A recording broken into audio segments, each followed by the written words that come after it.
and welcome to another exciting event here at the Dell stage on the Noman campus. Yes.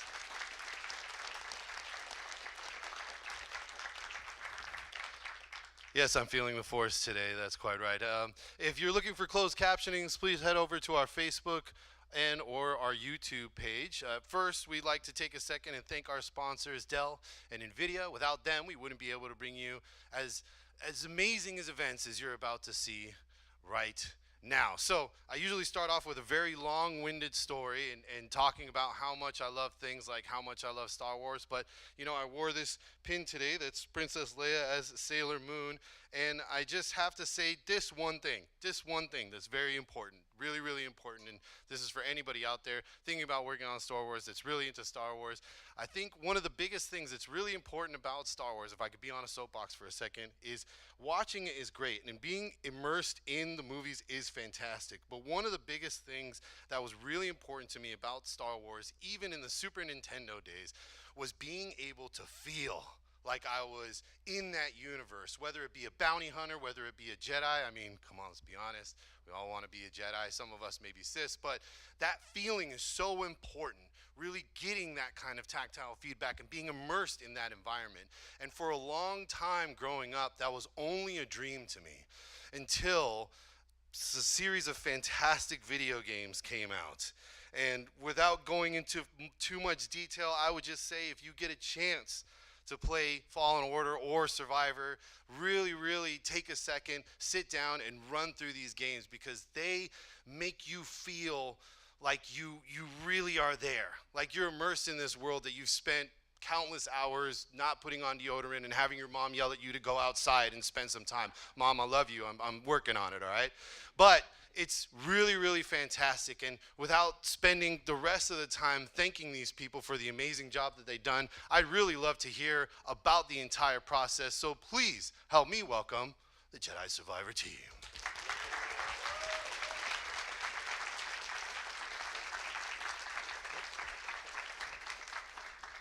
All right, sorry, I'm a bit hidden behind the screen here, but I'm Nate. I am one of the art directors on Survivor, and we are super happy to be here. A lot of us have close ties with the school, either have taught here, gone here. As the panel talks, I'm sure you'll see who's who. And yeah, we are just super happy. As was just mentioned, making Star Wars is quite the responsibility. And we're Star Wars fans first and foremost. So creating a Star Wars game and giving it that feel so it feels like Star Wars is pretty tough to do. So hopefully we're able to peel back the curtain a little bit for you guys and give you some context of what that takes. But yeah, this project for a lot of us is a total dream come true, having grown up Star Wars fans. Being able to visit some of the locations that we've seen in the movies, such as Coruscant. Creating new locations. This is a screenshot or a concept piece from Kobo, which is one of the planets that we created, which is quite cool to be able to work on a Star Wars franchise and put our own spin on it and create our own places. That's very cool and very stressful. The Shattered Moon, Jeddah, which has shown up in some movies, but our ability to jump in there and add context and go a little bit further past what you see in the movies and be able to play through it and get that Star Wars feeling has just been really great, like a dream come true for all of us. A few more screenshots here and then I'll hand it over. We're gonna try our best to answer the questions that you guys have. Not everything can be answered, of course, but we will do our best to be honest with you guys and give you context for everything. Assembled on the stage here, we have some of our best developers on our team. We have a very talented team, a lot of which, like I said, has gone to the school, and we are very happy to be here. So with that said, we'll pass it off to Theo, who is our lead concept artist. Is it this one? Yeah. Hello, everybody. I'm Theo Stylianides. The forbidden clicker. I have been at Respawn for about 5 years now, I think. I'm currently the lead concept artist. I focus on characters, creatures, weapons, props, anything design heavy. I'm going to go through some artwork from our super talented team. Let's get started. This would be me. Um, uh, this was part of a new faction we were able to create from the first game, Fallen Order, called the Haxian Brood. Of course, it's a bounty hunter, something we all know in Star Wars, like a bit of a tricky thing to try to nail down whilst being able to have a new tone and feeling. From the beginning, we always start really broad with all of our ideas. We gradually narrow down to the point where we were able to start doing mood shots, things like that. And then, you know, our partnership with Lucasfilm gives us a lot of like creative freedom to really have a lot of fun in the universe. It's a huge universe to try and do lots of awesome things, and we get a great opportunity. From there, we usually hand it off with characters to the character team, all the talented artists we have there, who then bring them to life and put them in the game. Gonna go through some other artists now. This is George Russian's work, who is another lead concept artist. He focuses on environments. Obviously, Coruscant. I think we've all seen the note, but a different take on it.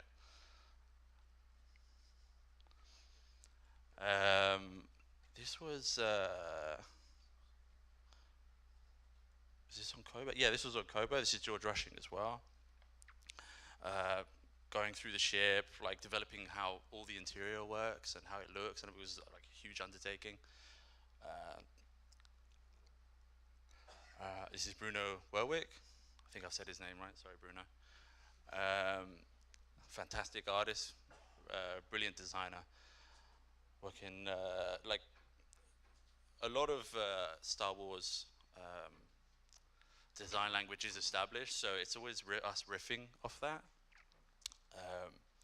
which is Bruno's able to do and hit a really fantastic mood. Another one of Bruno's pieces where he's establishing Kobo and all the biome work that we put into it. That goes with like creatures as well and all the things that inhabit the world.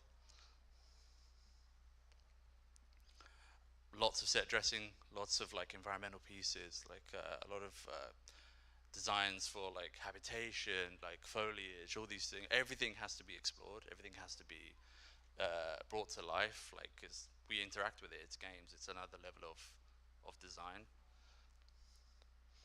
This is Christian Piccolo's work, seasoned veteran, massive Star Wars fan. Once again, like exploring what ISB looks like. We haven't really had a lot of in-depth look at how they work internally and all their, you know, their form language and design language, lighting, so forth in their environments. This is, I think this is Dagon's observatory or his residence, if I remember right.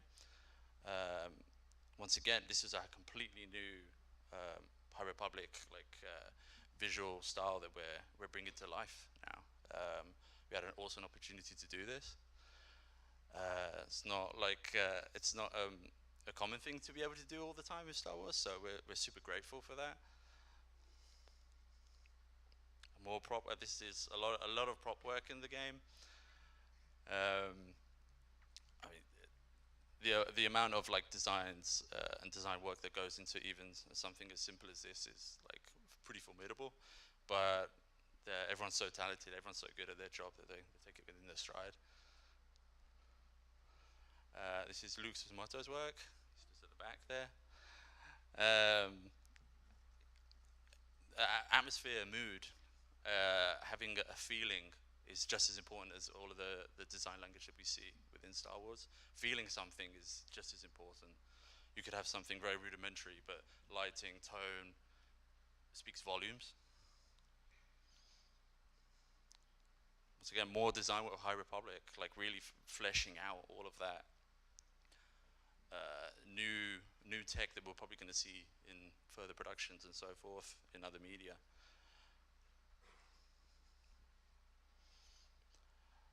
Something that Star Wars does very well, very monolithic. styles of design, like big shapes, big forms, big silhouettes, secondary and tertiary forms that really nail that kind of simplistic feel that Star Wars has. A lot of the I feel the detail that comes in Star Wars comes through within the textures, the materials. Those have like a lot of, you can say a lot, bring a lot of like language and story through all of those. Luke's doing that really well in all of these. Russell Story, another fantastic artist. This was the ISB base, which was like stuck in an asteroid ice cluster thing, which looks extremely menacing. Like, it's hard to create something as iconic as the Death Star, let's say. You know, simple, really bold, strong. Russell's had an awesome job here with creating something really intimidating, something that's genuinely scary to traverse or be around. You know, do you really want to go inside? Do you want to see what's hidden?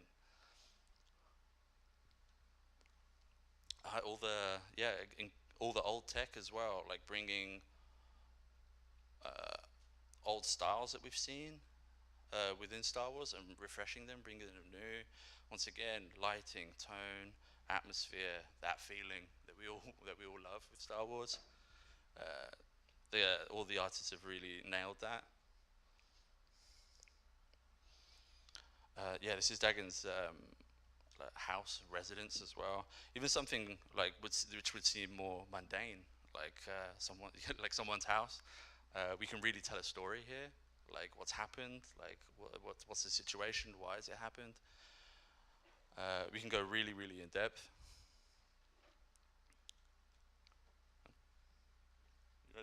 You good for it? Thank you, guys.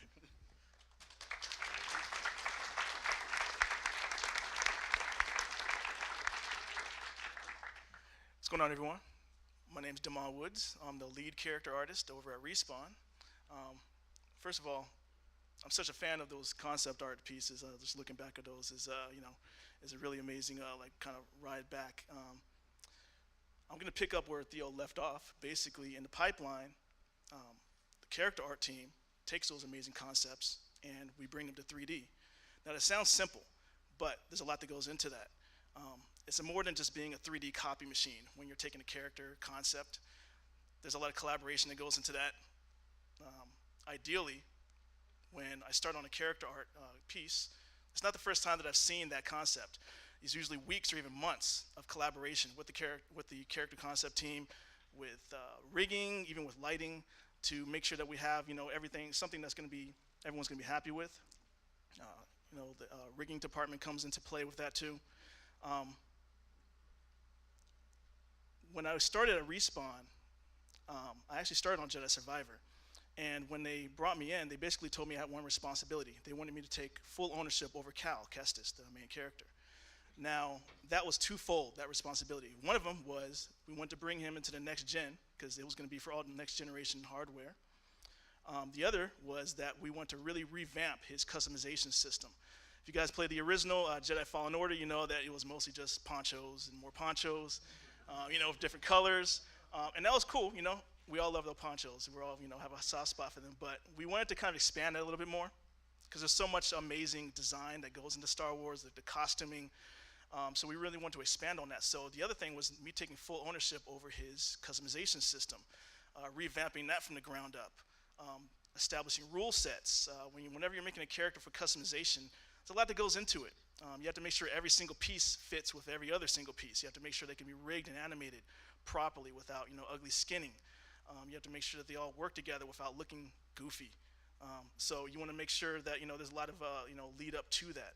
So starting with Cal, the first thing we wanted to do is we wanted to age him. We wanted to make him look more weathered and grizzled.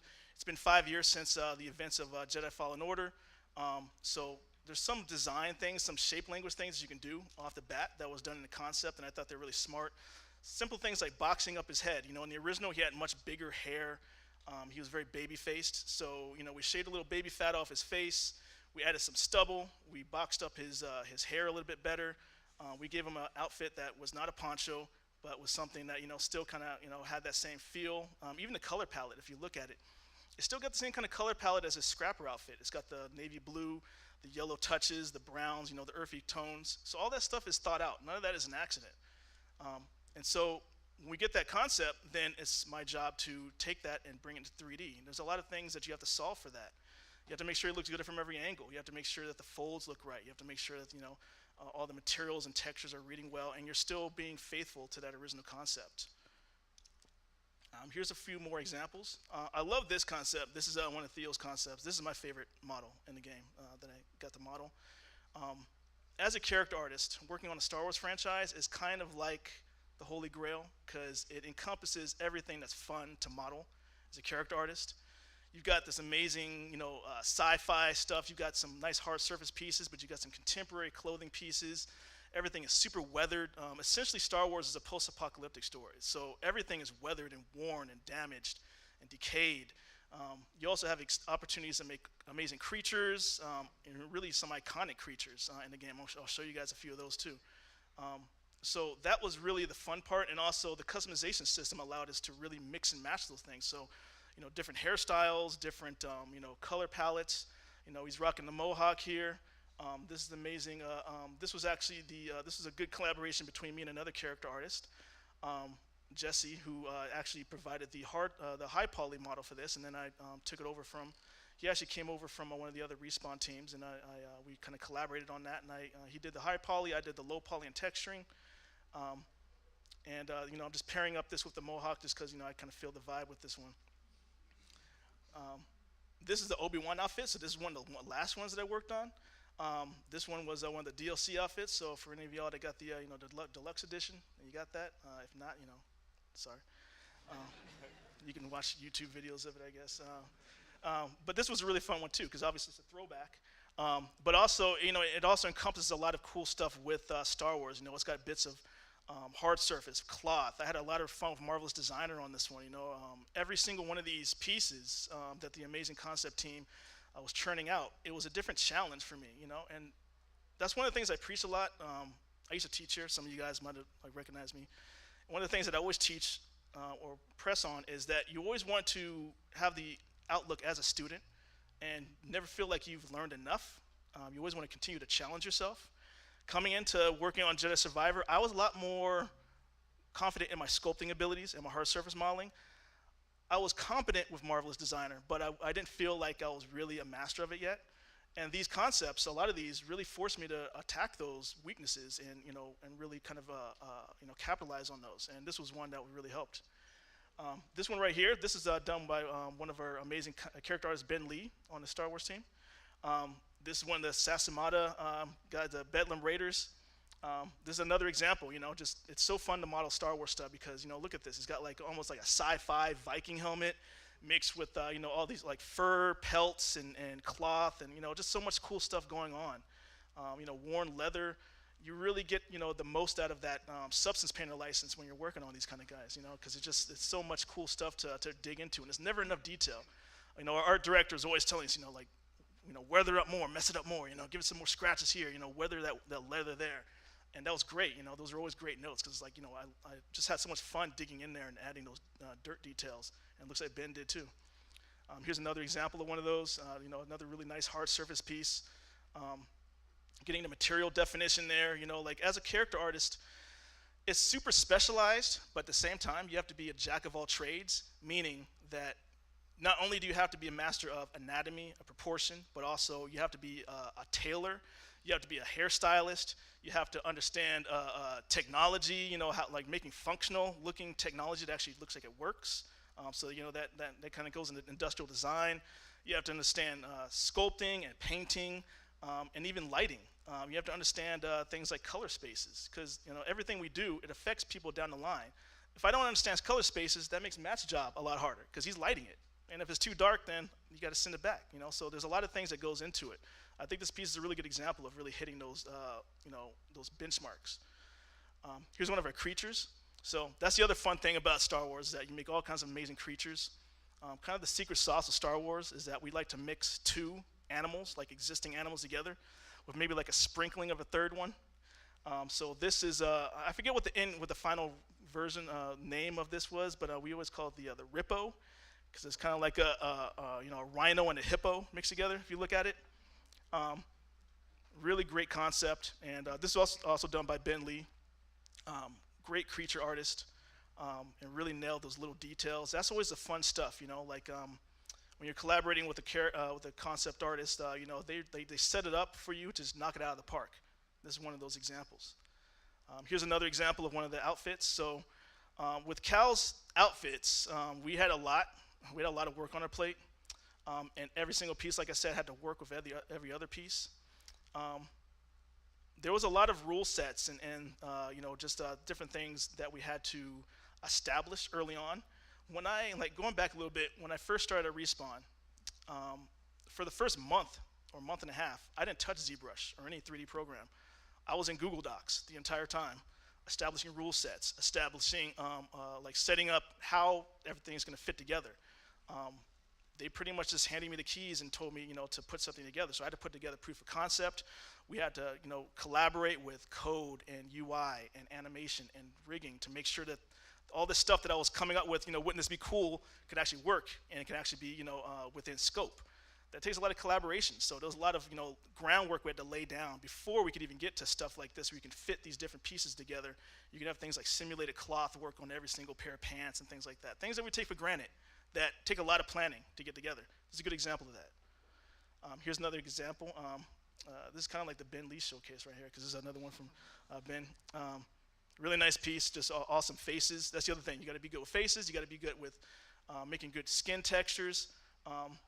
The other thing with Star Wars is that you really don't have a lot of opportunity to take advantage of scans. There's a lot of studios out there that make really high fidelity work, but they use a lot of scan data to get there. With Star Wars stuff, you can't, there's not a lot of stuff that out there you can go to scan for, to get something. There's no BD1 sitting in a junkyard somewhere next to a, old Lincoln, town car. So you can go to throw in a scanner. You got to model that from scratch. You got to design that from scratch.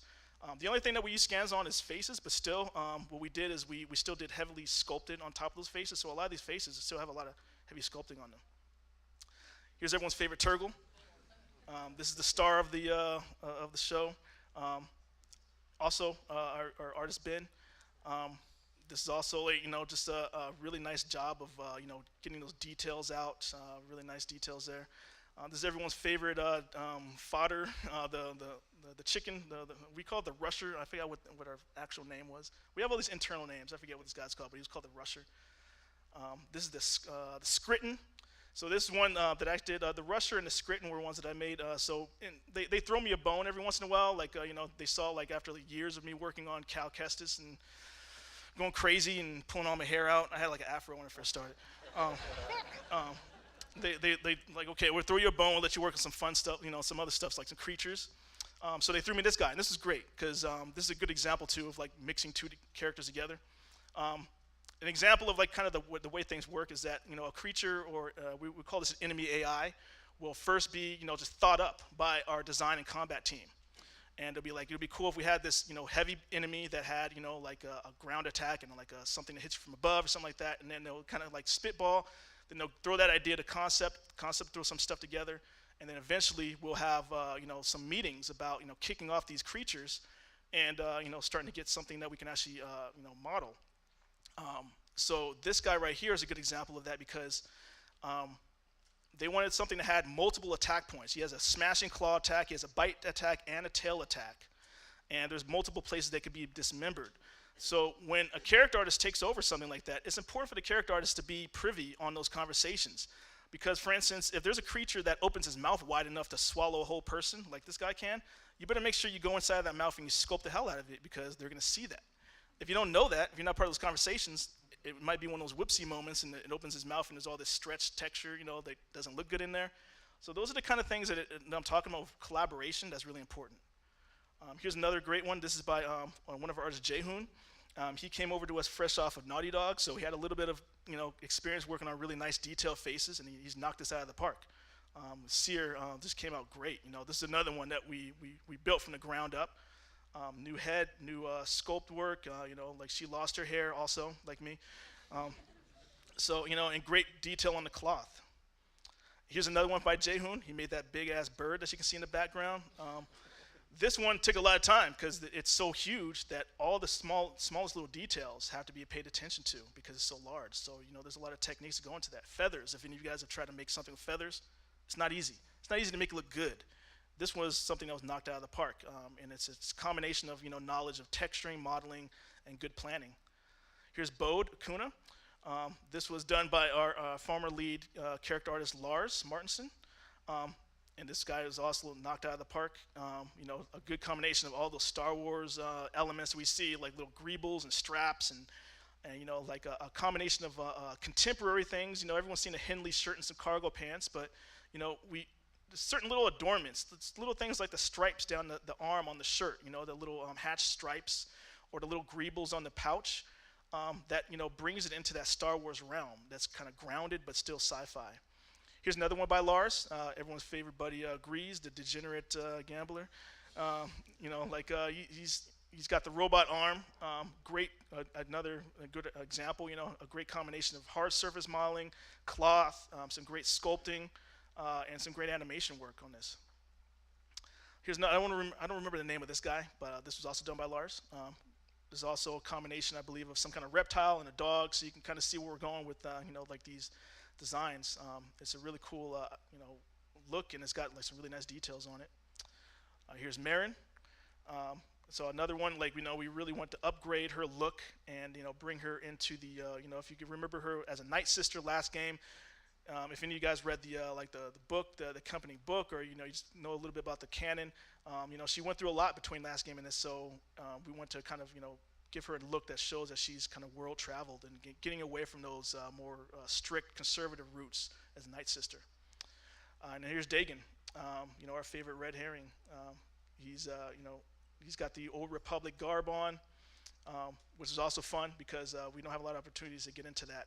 So this is a great opportunity also. This was done by our artist Yevgen, as was Marin. Sorry, I forgot to give him a shout out. So Yevgen did this Marin and this guy here. And so we try to give everyone on the character team, opportunity to do some hero level characters. Everyone on the character team got to contribute on Cal's outfits. Everyone on the character team got to contribute on some very important NPC story-related characters, and that's the main thing that's great about working here. All right, so I'll hand it off.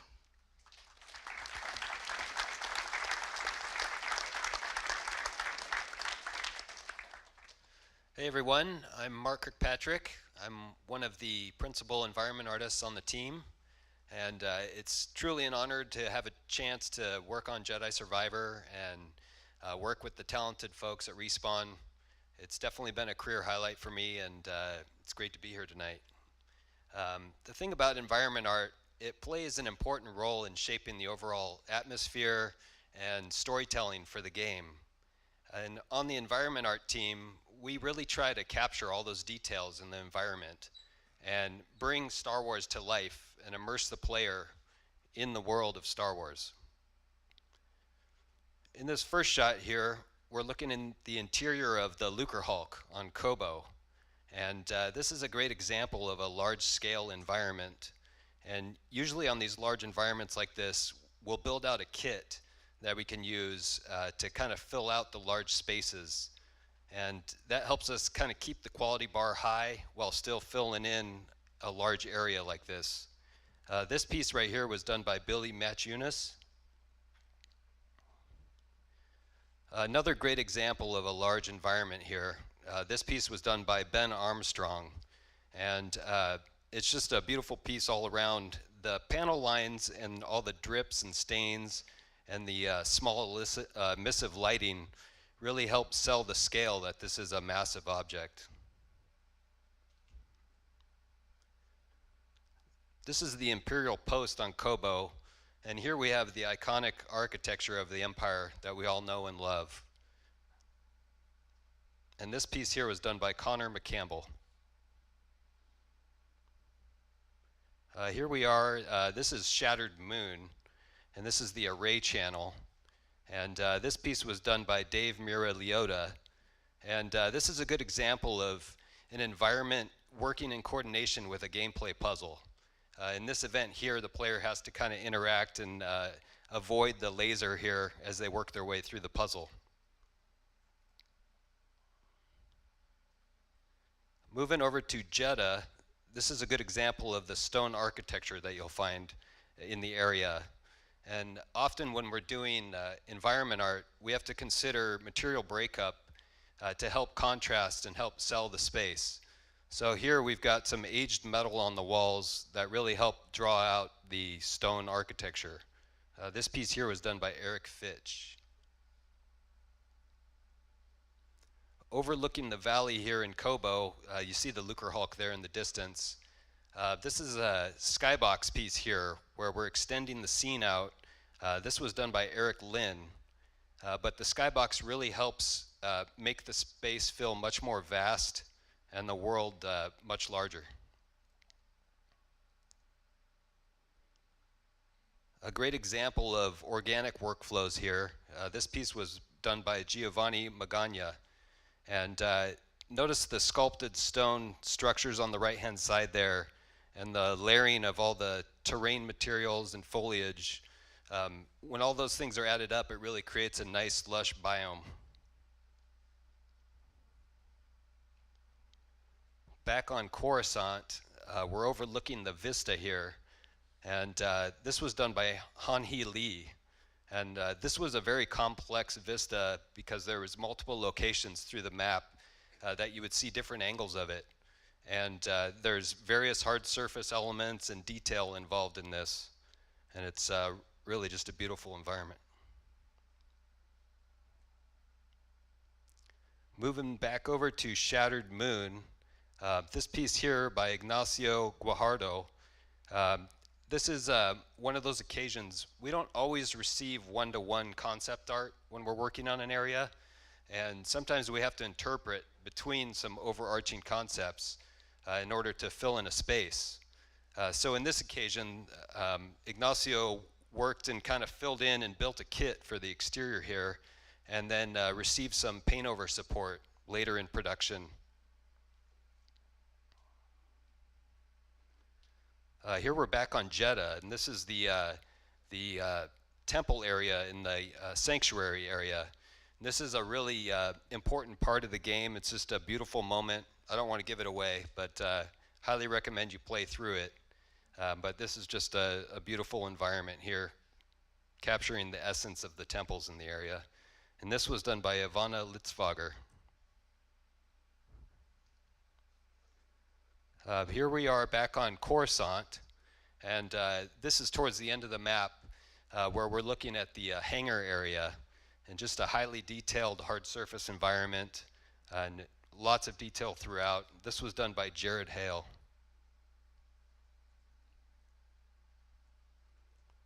Back on Jeddah, this is the entrance to one of the large temple area right outside before you get into that sanctuary area. This was done by Jeremy Miner. Lots of great vertical shapes here that really give an immense size to the space.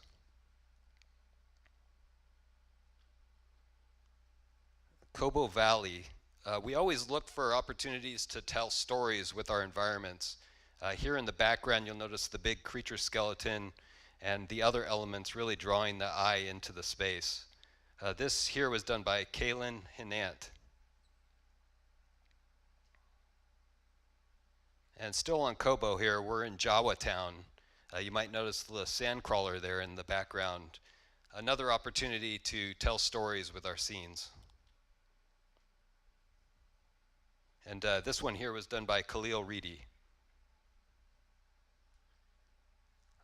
Here's another Empire-style environment. This is ISB base, and this is towards the end of the game.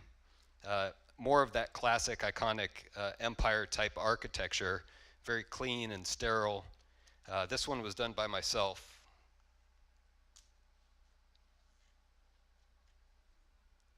And here we are on Coruscant, really giving off some Blade Runner vibes here. Rooftop, and lots of material breakup here, lots of little details, and this was done by Matt Cooke, as well as David Brumley, and I worked on a few things in this scene as well. And here we are on Lucre Hulk again. This was done by Melissa Cardona, and there's some really nice organic objects kind of offsetting the hard surface walls here. You've got the hanging wires and the different cloth materials in the back there. Gives a nice contrast to the hard surface areas.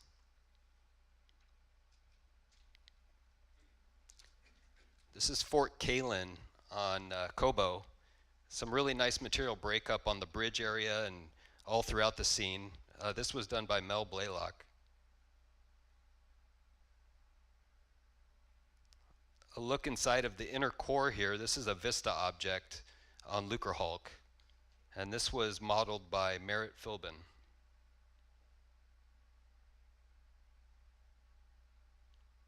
Here's Sears Base. This is on Jeddah, and this acts as the hub for the game. The player comes back around here multiple times throughout the game, and there's a very important story moment that happens in here later on. It's just a beautiful environment done by Raul Aparicio.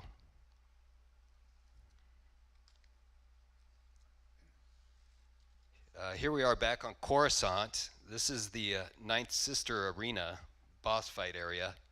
And this is, this area here is near the back of the map and you can see some of the skybox area in the background too that we saw earlier. This was done by Rhonda Chan. This shot here is, we're still on Coruscant. This is the Undercity meatpacking area. Lots of great detail here and storytelling elements.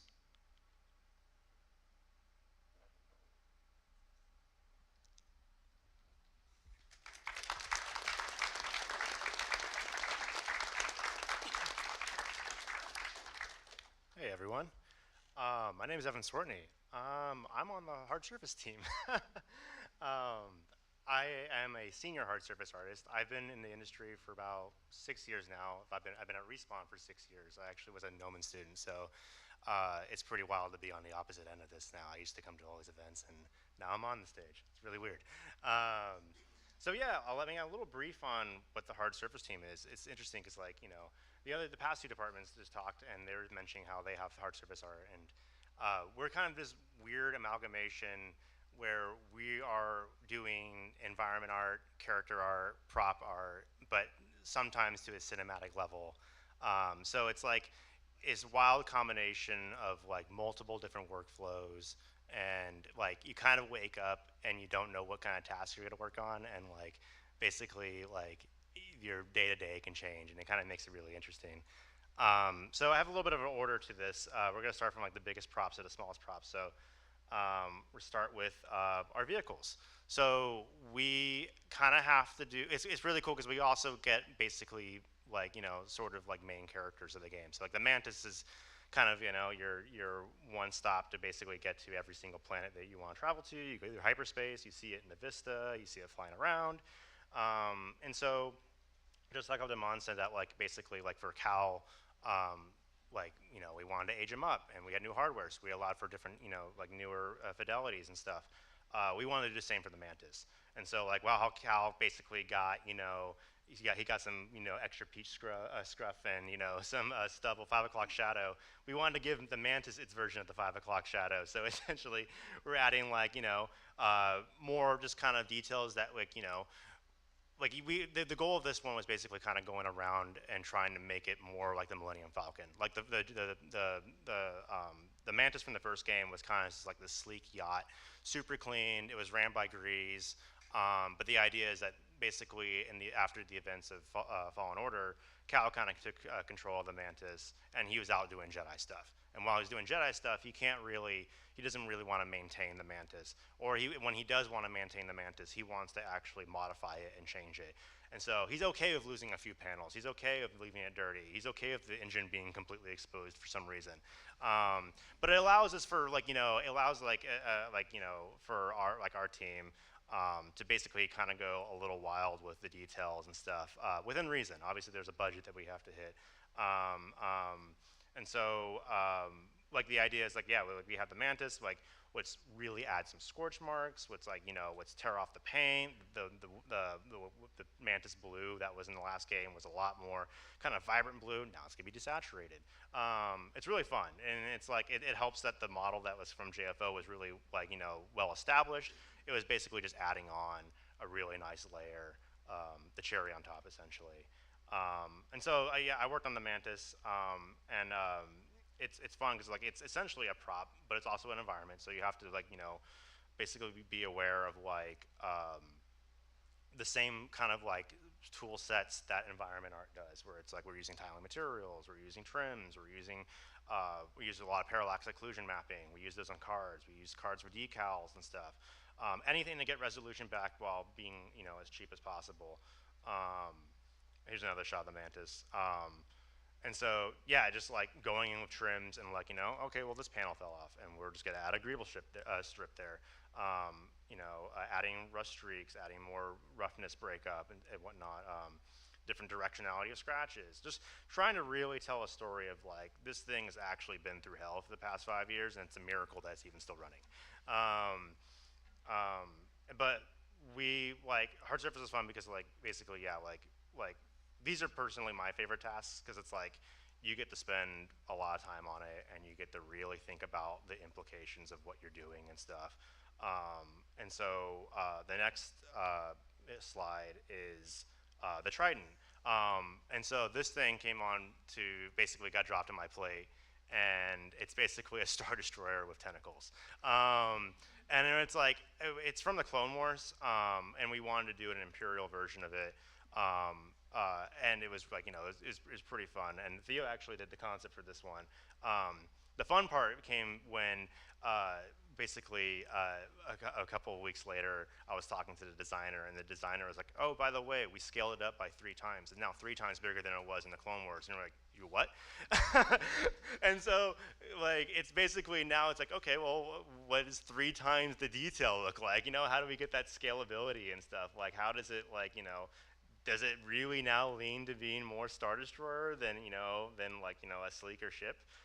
So yeah, like it was literally going in and like kit bashing parts together, getting like that, like the channel along the side, and like trying to get that to be more geo and stuff. And like, it's really fun and a really like interesting problem to solve, especially with this one specifically because we had to deal with it actually animating. So like the drill rotates, the tentacles flail, like, and then eventually it gets to a point where it's like you're now running on it and you're chopping it up, and so it's like we have to do destruction for it as well, and then or like at least do the choppy parts, and then another person, a poor soul, has to destroy it. And then let's see.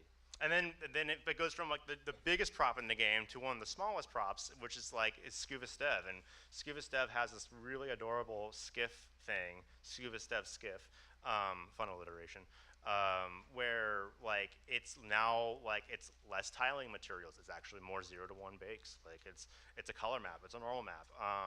And it's kind of like compressed, but we still want to get that kind of cinematic quality, that's within these ships and stuff. Because I mean, Star Wars and ships go hand in hand. Like it's just like you want to make sure every ship you do looks as cool as the X-wing or looks as cool as the Y-wing and stuff. And you look at those models, and they have so much really cool detail that you want to make sure that everything that you're doing is kind of on the same caliber. And so with the exteriors of the ships, we also have to do the interiors of the ships. So this is the Mantis interior. I forgot to mention, this was done by Brian West. Fantastic job on his part. And so for the Mantis, since it's such a large caliber of a ship, it's like we ended up splitting the task. So I was in charge of the exterior, and then Tim Wallace, brilliant artist, he worked on the interior. And so we just basically started at the same time, and from start to finish, we just kind of went. And it's really great working with someone, especially Tim, where he is so great with like actual tactile detail, and then it inspires you, and then you add more stuff, and then he looks at that and he's like, oh crap, that's cool, and then he adds more stuff, and there's this constant back and forth. It might be a little toxic, but because it gets to the point where you're like, I don't know, should we stop, and then you have just like a cluster of buttons. But no, he did a great job on the Mantis interior.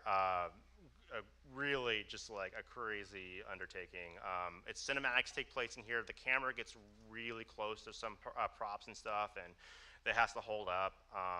Same, kind of deal where it's like we try to make sure we use the same workflow, same materials. So Tim and I are obviously sharing similar like material libraries and stuff, and similar palm sheets and whatnot. And then here's the engine room, which is really cool. Like it's just like the thing in the back. It has like this glowing radial thing that animates and stuff, and it pulsates, and sound effects come in. They make it like sound like it's going through hyperspace. It's also cool. And then this is the one of my tasks. It was the Lambda shuttle, which was kind of like this hybrid gameplay, hybrid cinematic moment where like you're basically crawling through it, and it animates and stuff as well. And it's like hard surface is really fun because like there's some times where you get to work on a prop that's like it's like you're just working on this prop and it's kind of in isolation and you get to do that for a couple days, and then there's other days where it's like you get to collaborate with every single department on the team, and and then you get to bounce ideas off of them and they come up with way cooler stuff than you could ever imagine. So yeah, all same workflow details, and this one has a decal sheet where it's just like for like runners and stuff, and just trying to make sure we get, the camera gets really close to some of the stuff, so like making sure the fidelity stays up, so a lot of tilers, a lot of trims, etc. And then Brian West did this. This is a cinematic asset for the Z95 cockpit. Same details, same workflows, but he really knocked it out of the park. Super cool, super authentic. Looked at a lot of X-Wing reference and stuff and copied it and stuff. Really cool stuff. When that came online, we were all oohing and ahhing in our meetings. So we also get to do characters, and so we get to do like or the little guy will come later, but we get to do enemy AI essentially as well. So we get to collaborate with combat AI or combat design, and we get to collaborate with tech anim and animation and stuff. Like animation will come back and basically be like, hey, we want the big Imperial droid to spin its arms a bunch, and you're like, well, I didn't support that. I supported it that way originally, but we can make it that way. So. Or like the droideka is pretty established, but it's always fun kind of seeing what kind of tasks and stuff are what kind of problem solving you have to do. These characters are usually made with traditional methods instead of high poly, low poly, baked substance painter. Really fun details and stuff. Get to go kind of crazy with like just hand painting and stuff. I get to do really extensive high polys. So this is like Tim Wallace. This is a Z, really cool High Republic droid, really super unique design. Theo also concepted Z. What's really fun about this is that like we're kind of a hodgepodge of like what workflows we have and what modeling packages we use. So like I'm primarily Maya, but we have people on our team that use Blender. We have people that use Max.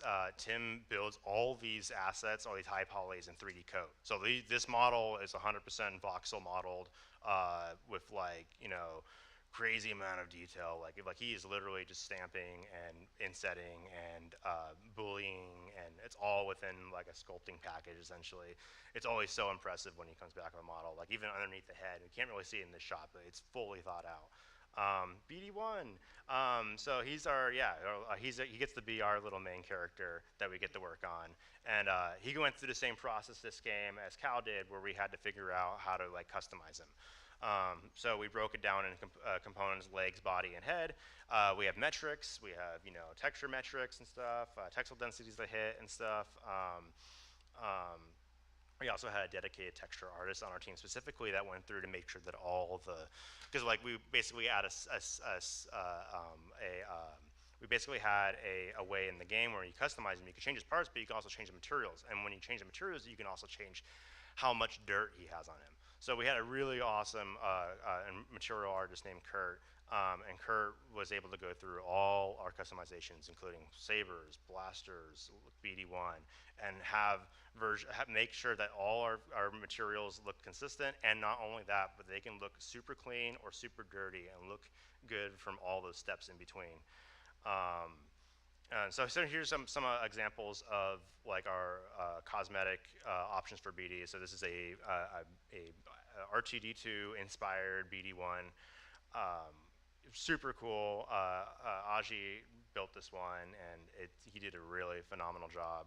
I believe this is the high poly, and it's just like it's very obviously making a nod to R2D2, but if you change the colors of R2D2, it feels very authentic to the Star Wars universe. Here's another BD skin. This is the assembly. We call that naked internally. This is again a 3D voxel sculpted high poly, super incredible stuff on Tim's part. Yeah, like it was just like then he had to make a low poly for it. So this is I built this lightsaber. This is part of one of our lightsabers customization. This is the high poly for the naked saber, but it's got an assembly lightsaber essentially, and it's just much as greeble as you could possibly put. You know, there's greeble on greeble, and there's details in here that like you're like, oh, this is so cool, and then you zoom out and you're like, wait, no one's gonna see this. Here's another saber, really cool stuff. This is by Shane. We get some classic designs. Obviously, I love that like we were able to push basically designs from like some of the stuff that you've never seen and it's kind of a little wacky, it's kind of crazy, to basically something where it's like this is pretty traditional and this feels really like classic Star Wars. Chelsea built this, so we also do like props for the environment team, or props that live within the environment. Sorry. And so this is Grease's chair in the cantina. It's basically Grease's chair from the Mantis. He decided when Cal took the Mantis that he was going to take his chair back, and then he added cup holders to it, and then mounted it to a bar. Classic Grease. Yeah, super awesome stuff. Where it's basically the weather's super, like it feels really sad in. Like Grease really wore out this chair. We got some blaster stuff, really cool stuff, like super retro, futuristic and stuff. More customization. Cal's classic blaster. This is done by Kevin. Super cool. High poly stuff. And then one last blaster. This is from Aaron. Aaron did a really cool job. I think this ends up being actually Turgle's blaster. we give Turgle the biggest gun in the game. And yeah, that's it.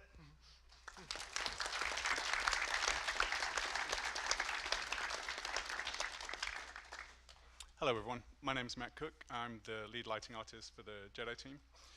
And lighting is a part of the process that happens mostly towards the end of production. That's where we really go into the details of our work.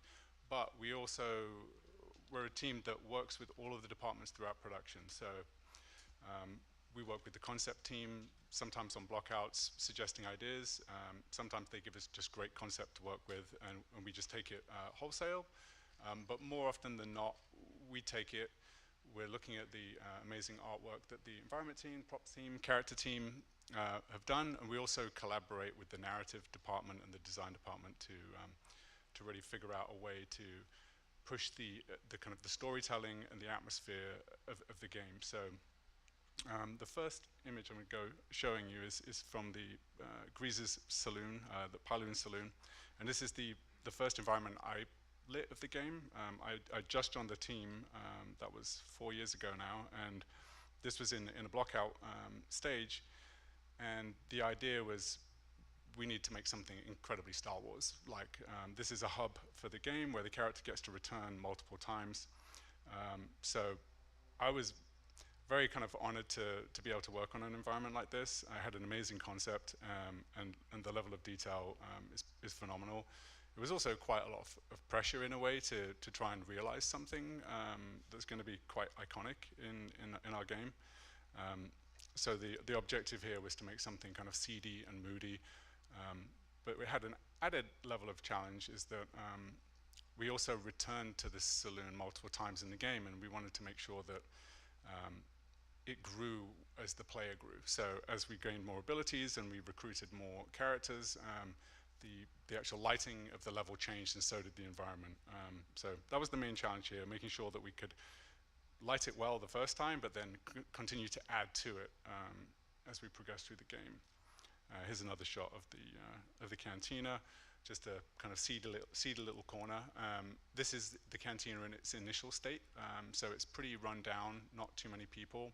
So we didn't want to let too much natural light in. This is mostly artificially lit. You can see there's little windows in the background with just a bit of ambient light spilling in.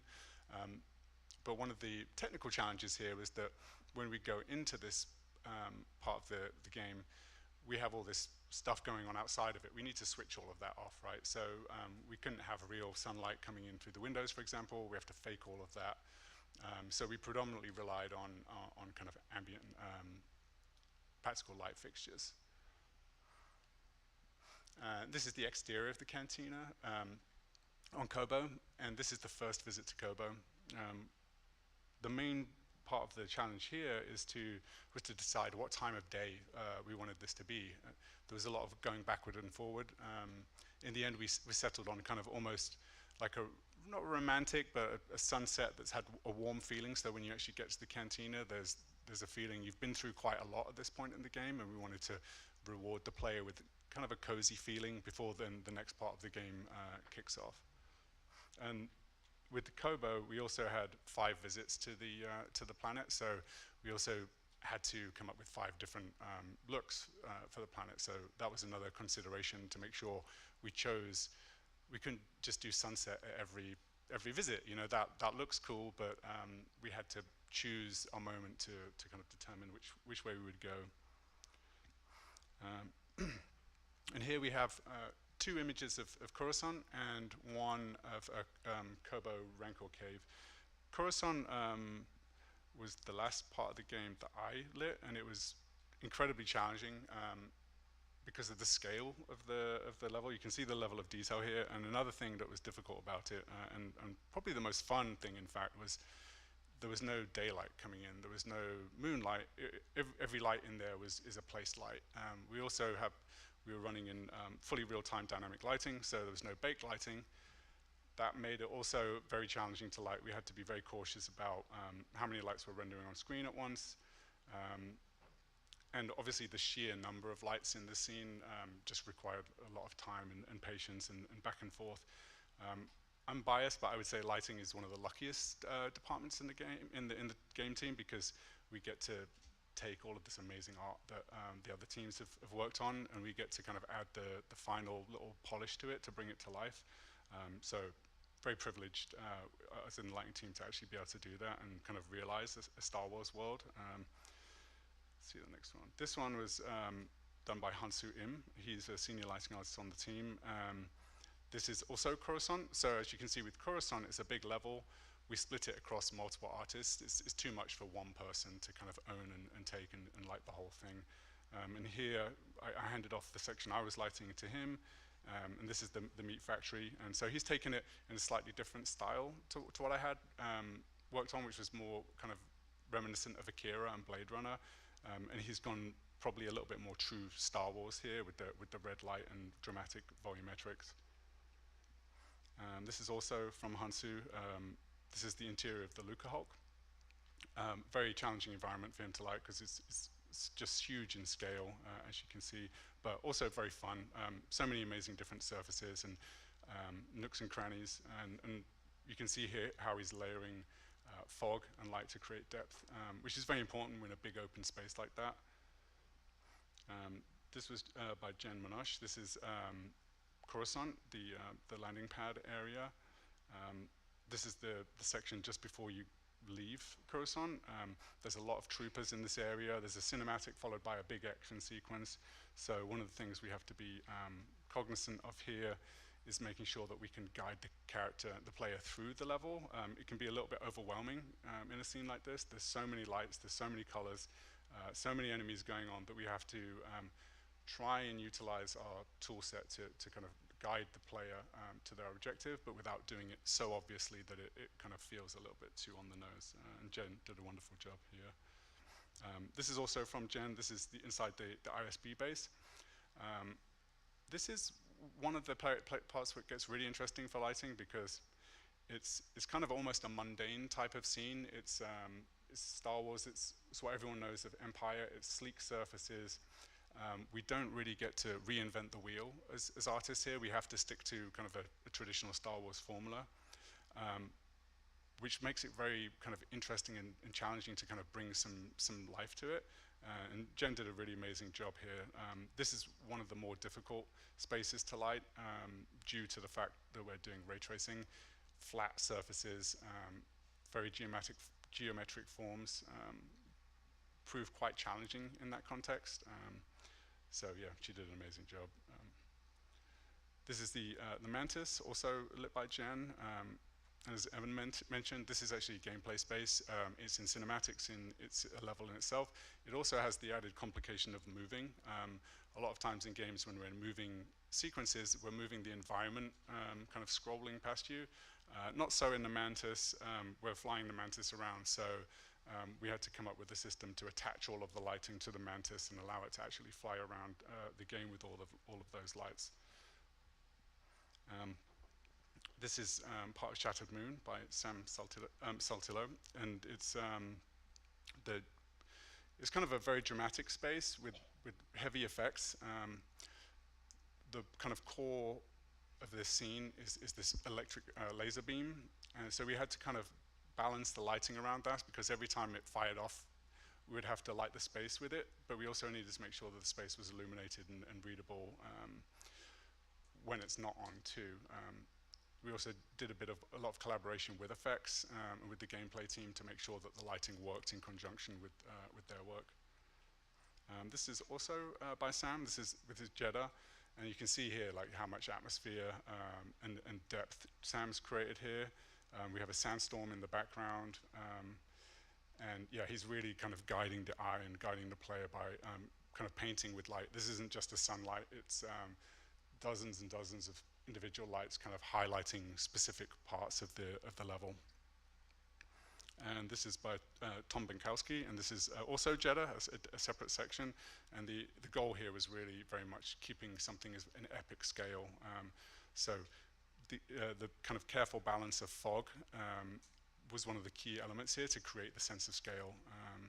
And you can see compositionally making sure we're playing with light and shadow to make sure that the main objective is illuminated, which is the entrance to the temple, but we want it to feel natural as well. This one on the left here is also by Tom. This is one of the puzzle chamber areas. This is pretty unique to Survivor. We got to create this new type of space, very moody, but also very gameplay heavy. So paying a lot of attention to guiding the player with the lights. You can see the light strips kind of illuminating the path, but also showing you kind of somewhat where to go. And the other image by Rob Simpson is kind of a secret chamber. It's somewhat in the same style.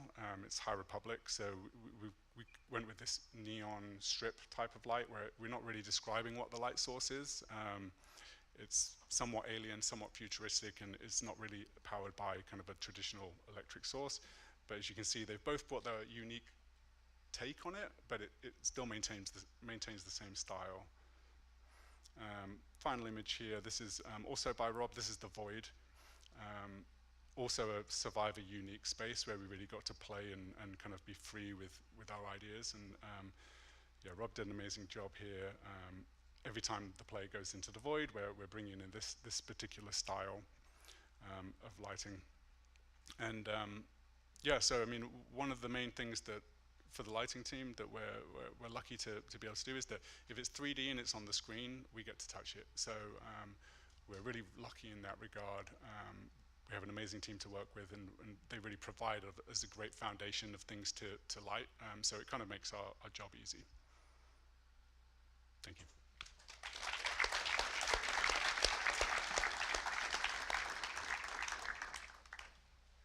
Hello, I'm Jason Wickham. I'm the lead VFX artist at Respawn on the Jedi team.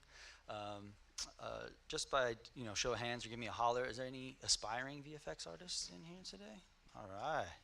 So I didn't go to Nomen, but everyone on my team did go to Nomen. So shout out Kirkpatrick, Tom, and Kevin, and also the lead destruction artist also went to Nomen. He's in the crowd out here somewhere. Sean, I see you. Hey, there you go. So yeah, if if you're trying to be an effects artist, you're at the right place, I think. So at least that's what my coworkers would tell me. So yeah, and just to take a step back, VFX, we kind of get to touch everything. We're late in the pipeline, and if it's moving on screen and it's not a character of some kind or an AI, then it probably is effects.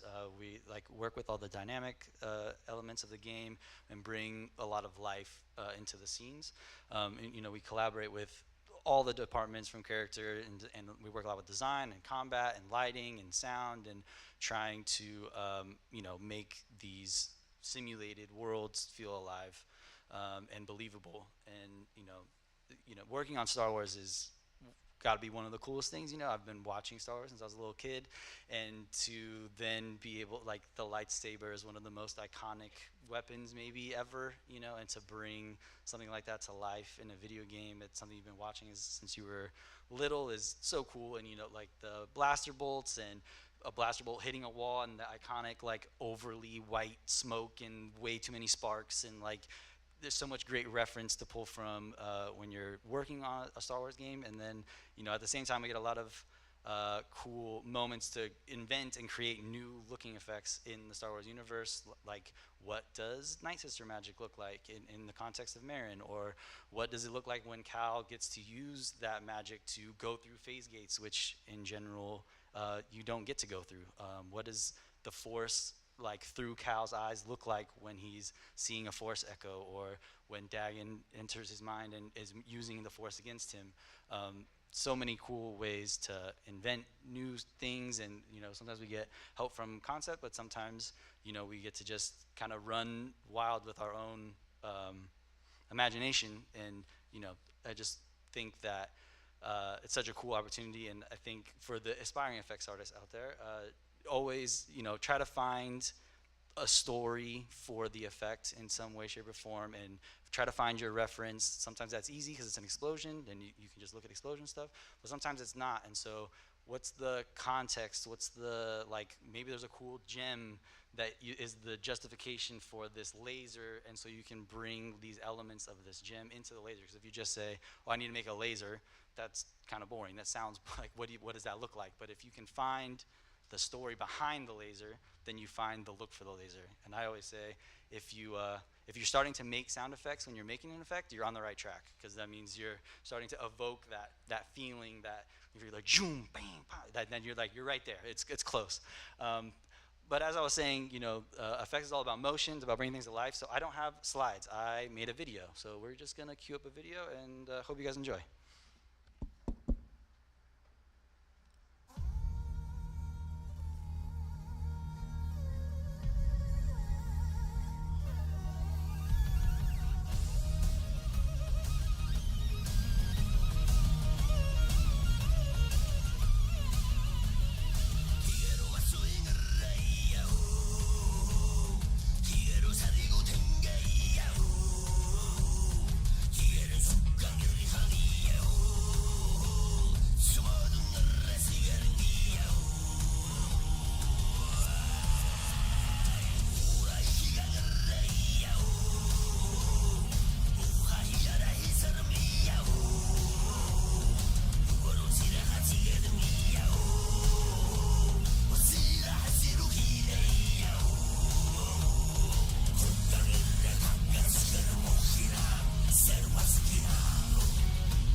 it up another round of applause for the creative team behind Jedi Survivor.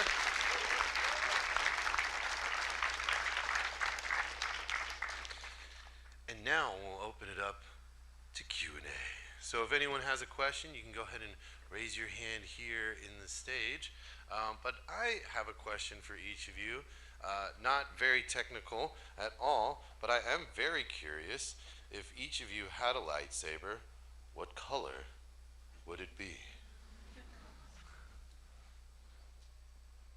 Red. Yeah! I love the green. I love the green lightsaber. It's a good one. Yeah, I was also going to go with green because that's what I grew up with. So. Orange. Oh. I gotta go red. Come on now. Purple. Yeah, it's orange as well. Fantastic. And then I guess a bigger question is, when setting up for something like this, when you initially first kind of get that setup of interviewing for this job in particular, when you're working on really trying to sell yourself to make sure that you can be part of the team, do you have tips for people that might want to be in your shoes on how to do exactly that? Like what you should say, what you should put in your portfolio maybe if you have a reel. Do you have any tips for people here that may or may not want to work on Star Wars? Does anyone in here like Star Wars? Has anyone heard? Joking. I see hands. So whichever one of you wants to start with some tips would be great. Personally, I think I'm a big proponent of doing work that you want to work on.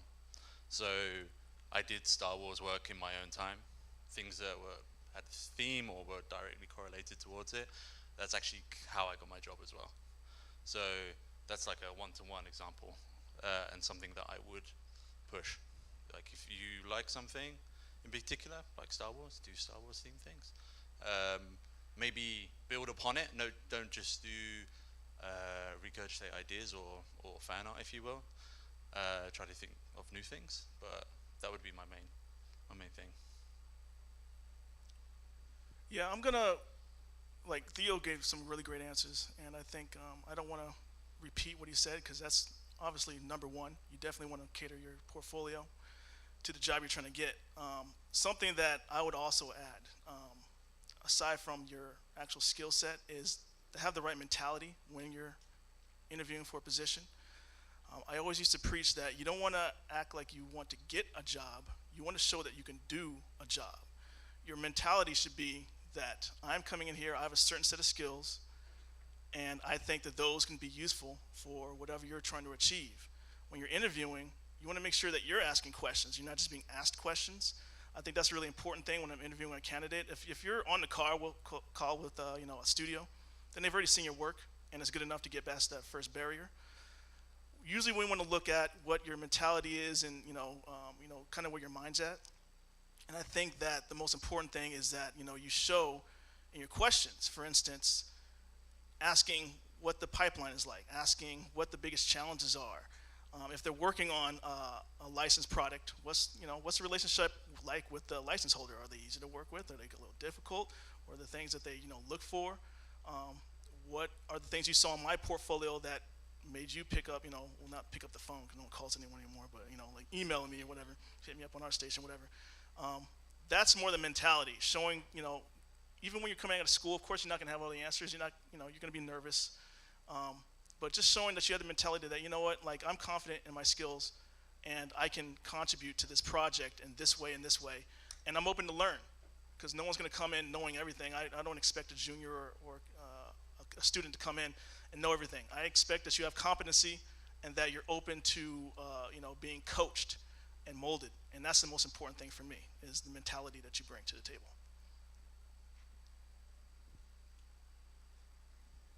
I mean, we don't all have to answer that one, but talent and quality, that's really, as a student or someone breaking into the industry, you don't need to have a ton of stuff, but it should be your best work, okay? And like what Damon said, don't act crazy.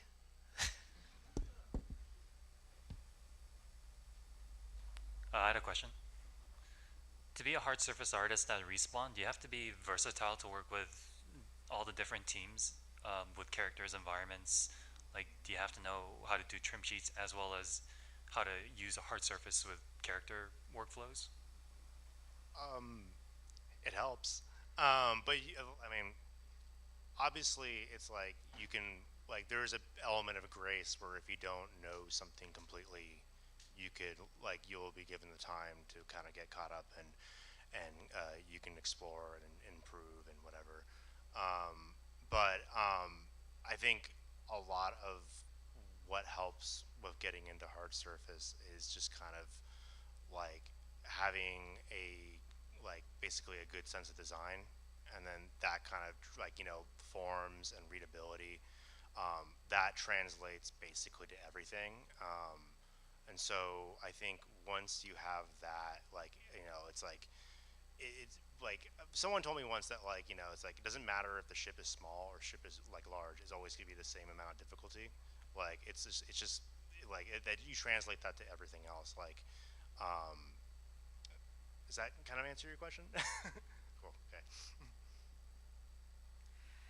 Hi, so I'm a big reader, so when I saw there was Battle Scars, the Interquel book, I was really excited. How much did that book influence or how much did you know about the book before or after you guys started working on the game? Or how did it influence your progress?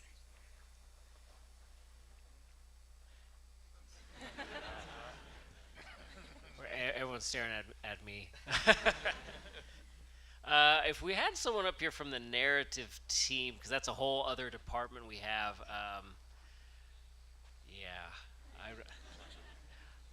I think we were aware of the cliff notes and incorporated that as best we could. Sorry, that's not a great answer, but yeah. Hi, super sick talk. I was wondering if you guys could shed some light on your material system. Did you guys use the material layer instancing system in there throughout the project? And were there any surprise difficulties or lessons that you guys learned? It could relate to hard surface or environments. Yeah, I mean, we used a material layering system. We basically, we had more of a unique system that wasn't necessarily using material, proper material layering. We were using basically RGB masks that you would traditionally use, but instead of basically having the red mask essentially be metallic, like an actual metallic property or metallic material, we were basically using math essentially to turn the R channel into a metallic channel, and then 3 constant nodes that change the color and change the roughness, etc. It was a relatively complex system. It was definitely more, you had to think really outside the box and stuff. We only had a certain amount of channels, so you basically you wanted to get the most bang for your buck. So a lot of the times we played with different variants of value essentially per channel. So it's if you want to dust, you put that in the green channel, and then you can lower the opacity to basically it's only 10% green. And then if you wanted something hardcore leak, leaks dripping down the side, you make that 100% green. And then it's an element of basically blending the two and painting, a lot of hand painting, because it definitely doesn't look great right off the bat. So there's a lot of polish involved and a lot of iteration, lots of feedback.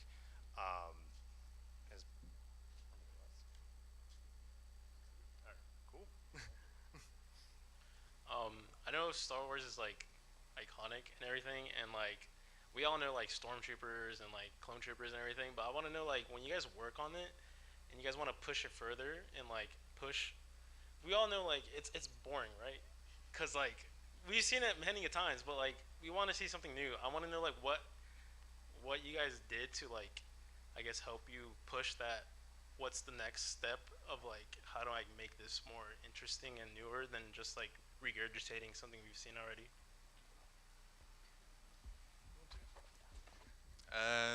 Yeah, that's a great question, actually. I think we were very lucky. Like, we were able to pitch a lot of new content, like the Bedlam Raiders, Haxian Brood, all the creatures we do. Like, Imperial stuff is a facet, and even with the Imperial work, we're able to design little niche new things. But to get things through the door, we pitch everything. We go really strong with narrative. We reason all of it out. We build a good line through from narrative design to then the concept to be able to pitch to Lucasfilm. Hey, we want to try this, and they've been great, super receptive. It's given us opportunities to do that, but it's definitely a cohesive group effort from like the branches at the beginning, if you will, which is usually like concept, narrative, and design. We all collaborate. You have to work well with each other, and that helps us spearhead all of our new content that we want to put through, because we have a great opportunity of that as well. Is that okay? Does that answer? Hello. I just started playing the game somewhat. I'm a little bit into it, and I got a new cosmetic. It's kind of has a cape on it, and I noticed something a little, I think, bug. It might be for VFX. Yeah, bug report right here. Every time I go into a cutscene, is it just something in my settings, or does the cape just spazzes out? It goes crazy. Unreal Engine. Yeah, we know about the cape. It's just games are really hard. There's like 1,000 things going on at all times, where the thing is rendering 60 times or a second, and sometimes things don't always go exactly as you planned. But hopefully, the game as a whole brings you happiness, and you can overlook a little cape stuff. Thanks. Hello. My question is, what was the most challenging VFX on the game? Was it one of the destructions, the magic, or which one? I can only really, speak for the ones that I worked on. So I'm sure every effects artist has their hardest effect. But for me personally, the hardest one, just because it was the most involved, was it was in the video with seeing Dagon and Centauri Kree disintegrate and then reintegrate. That effect started in the Force Echoes, where they kind of, in his mind, you're kind of rewatching events of the past, and they kind of form up and you can walk through them. So I had started with that effect, and it had been iterated on and layered on with getting direction from art direction and me trying to find something that felt interactive and cool and dreamy, but solid at the same time.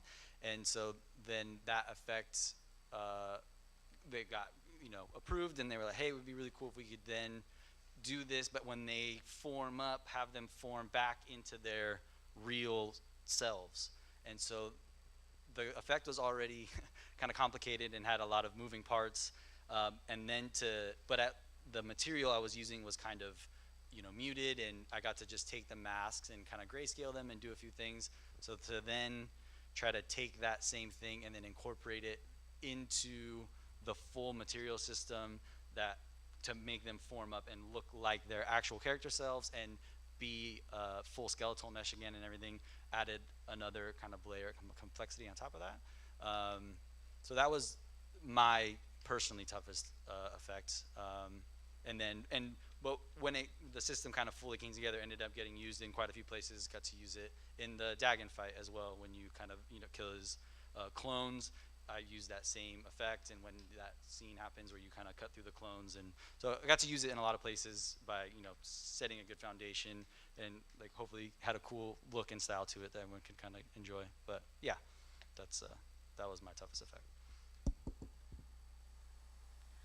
Oh yeah, I also have a question regarding FX for Jason.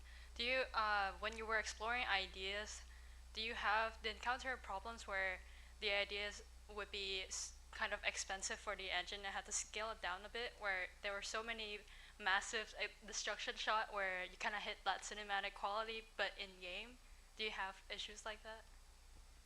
Yeah, there's always, you always go into, you know, your work and your effects work, especially with performance in mind. But I think Respawn in general, and you know, don't let the performance implications hinder the idea, I guess is what I'm trying to say. Like, go for the idea, make it the full form thing that you want it to make, and then there's always ways to kind of prune it back and get it back into a performance range.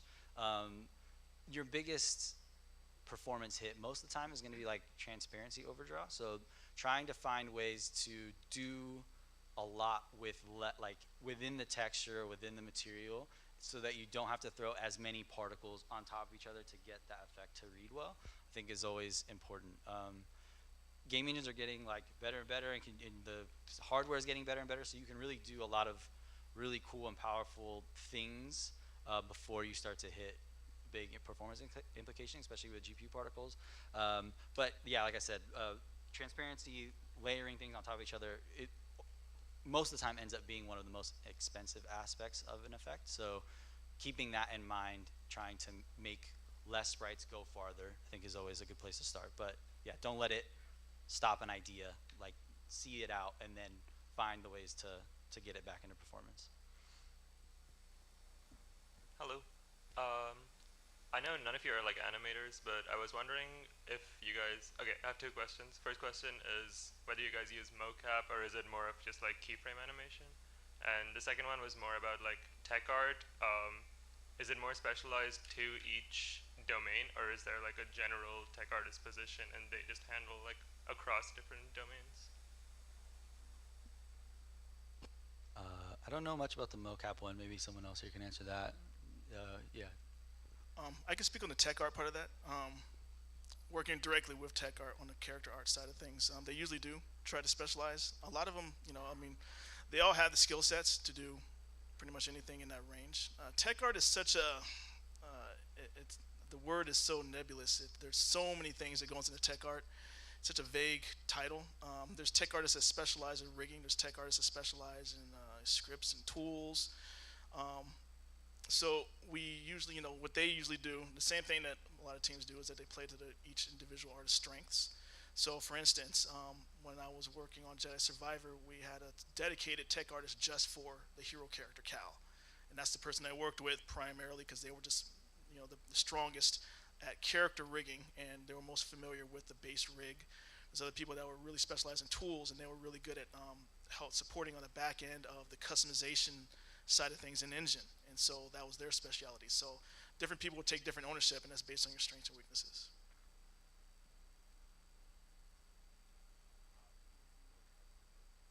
Hello? Oh, hi. So with this game being a sequel, and you guys really focusing on developing the models and the characters, do you reuse the same models from the last game and then kind of break them down, or are you building these models up like for the ship or for the character? Like, how does that kind of work? I know you touched on it a little bit, but I'm wondering like how much is like remaking. I'll start on the character side of things. We never just one-to-one will bring a character over from a previous game. There's always some improvement to be made, especially from Jedi Fallen Order to Survivor. You know, those are, you're jumping a generation of consoles. For instance, like when we brought Seer over, it was a complete. We had a new head for Seer. Even during those flashbacks where she was wearing her old outfit, that was the old outfit from Jedi Fallen Order, but we still upgraded it. We've polished the textures. Same thing with Cal, brought over some of his outfits. The old poncho came back. I did a full texture pass on that poncho. We did full pass on the physics for that using Havoc. His head was new for Survivor. We completely scrapped the old head and made it from scratch. All the hairs were from scratch. The old hairstyle that came over from Fallen Order was still the same hair cards, but it was new textures and new materials. So we'll use what we can. We're not, you know, we still have a scope to operate inside of, but there's always something that can be polished. So on the character side of things, that's the answer. Someone you want to answer for the? I mean, I can go into a little more detail, but yeah, regarding the ship, like for the Mantis, like we had the old Mantis ran on like basically the Xbox One.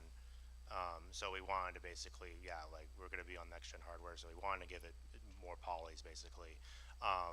And the deal with that ship is specifically is that like it was created in the past with like face weighted normals like modeling.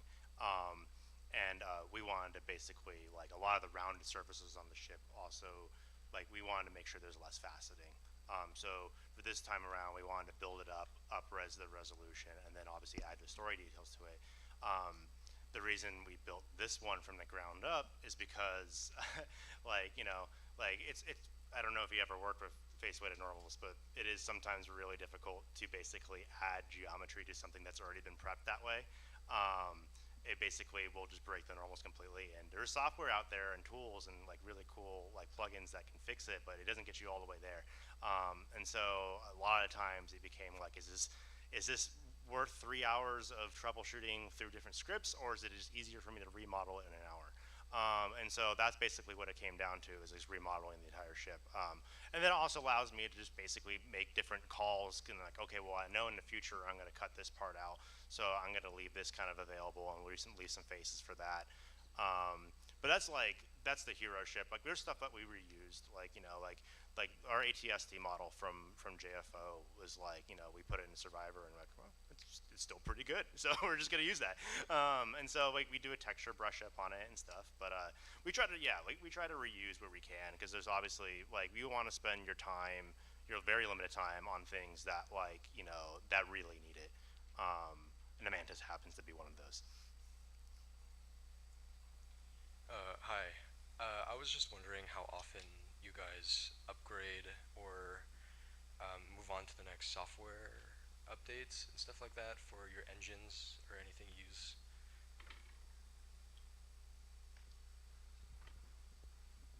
I mean, so at the beginning of a project, it's generally easier to try to stay up to date with what's we're in Unreal Engine, so try to stay up to date with what Unreal is doing.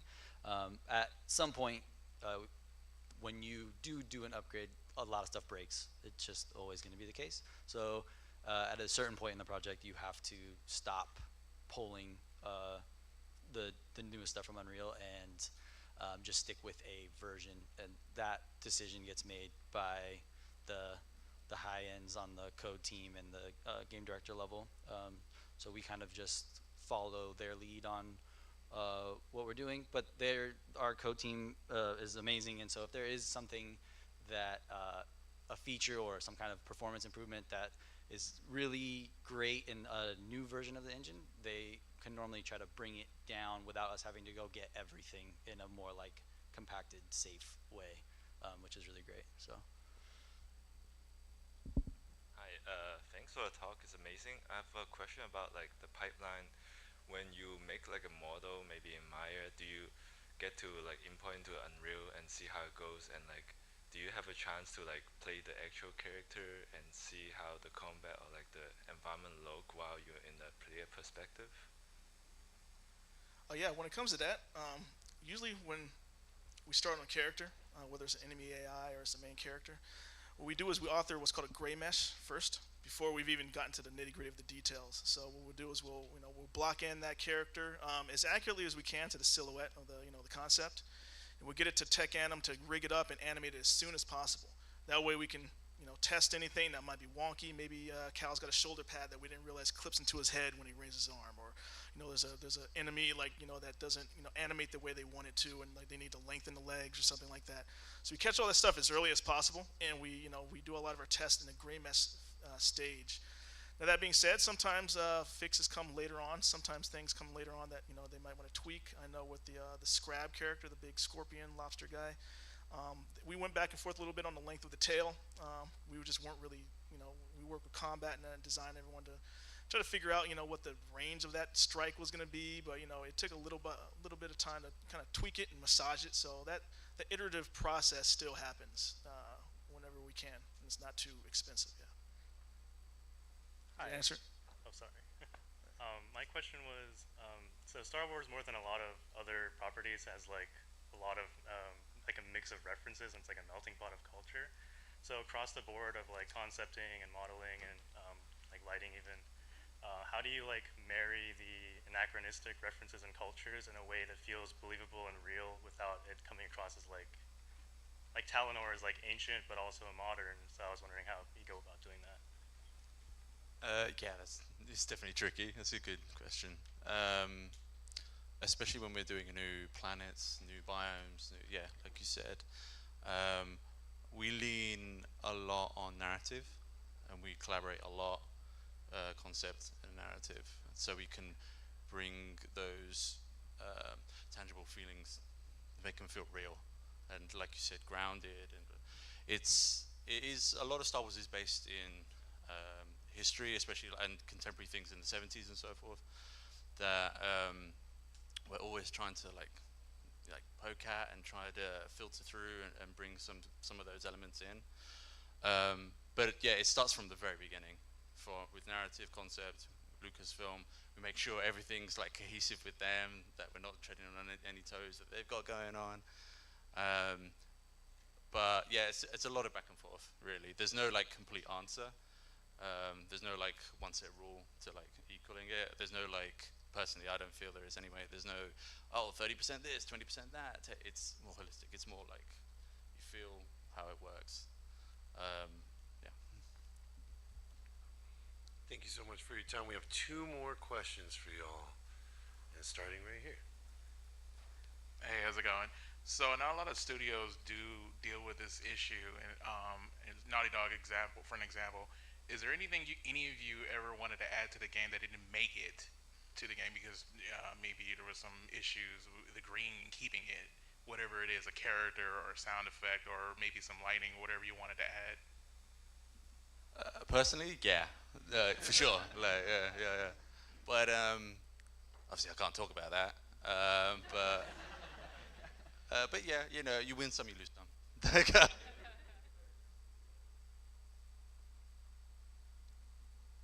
Agreed.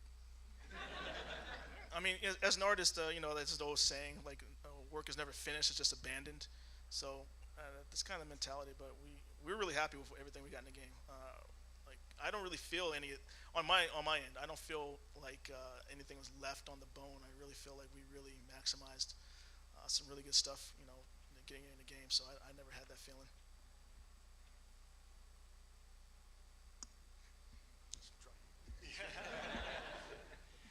Hello. I was just curious if any of you working on something like Star Wars had any moments where you're like, wow, I'm working on this thing that I grew up with and that's just so cool, or on the flip side, did any of you feel the pressure and the weight of working on something like Star Wars? Oh wow, that's a good final question. I mean, absolutely. I think we all grew up huge Star Wars fans. I already mentioned that. Yeah, like that's like the holy grail for a character artist is working on a Star Wars title because it's such a popular IP. There's so many amazing characters and creatures and opportunities to really challenge yourself and flex your muscles artistically. So it's been great. Yeah, I'm always like kind of poking myself like man, I'm working on a Star Wars game. Or when you see that first trailer drop, or you see that first billboard, and it's like wow, like you know I actually worked on that thing that I would have gladly bought day one anyways. You know, as a fan, and you're actually you can kind of flex that you worked on that thing. That's always a great feeling. That's a highlight of working in this industry. I think that's what brought a lot of y'all, here in in the first place is getting to work on those kind of projects. So it is possible. Yeah, I mean, I would say the same thing. I grew up watching Star Wars. It's always been something that's been inspiring to me, and in a lot of ways, it inspired me to get into art and do the things I'm doing now. So it really does feel like there are challenges. I mean, it is a job, but we're working on something that has a rich history, and there's just a lot to pull from there, and a lot that we can include. So yeah, it's great. It's the same thing that they just said, where it's like some of my earliest drawings, like from when I was like 5, are just like the worst C-3PO drawings you've ever seen of crayon. Like, there are days where you're like, oh wow, this kind of all culminated into this one spot, you know, like, oh, I get to work on it. There are other days where I'm like, you know, like I'm working on something and I'm like, why doesn't this feel like Star Wars? And you're like, you know, like you just get so frustrated because you're just like, oh man, like I'm, you know, like there is like a legacy to it, and you want to treat it with respect, and then it just there's just days where you're just like, oh man, like I'm so close. I know I'm so close. But yeah, no, it's wonderful.